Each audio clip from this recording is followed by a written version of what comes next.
Ďalším divadlom, ktoré sme minulý týždeň navštívili, bola Bratislavská aréna. Tento raz sme prijali pozvanie na atypickú premiéru. Román Podvolenie v réžii Mariana Amslera zažil svoju slovenskú dramatizáciu. Milujem Francúzsko. Môj malý Citroën, Edith Piaf, víno a ty. Nejaké víno ešte má.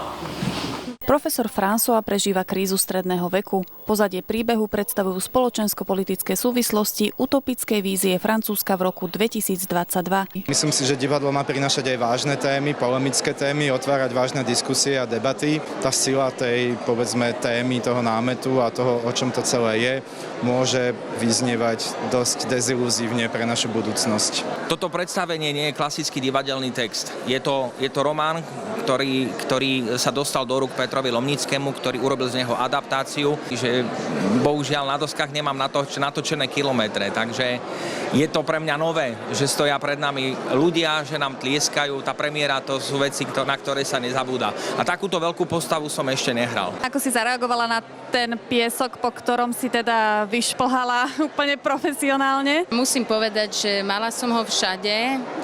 Nie je to nič príjemné mať všade korok, hlavne keď človek príde domov z divadla, vysuje si topánky a všade mám korok proste, ale tak nejak to patrí k tomu. Myslím, že to vyzerá krásne a je to efektné. Ivana Struhárová, Teatry.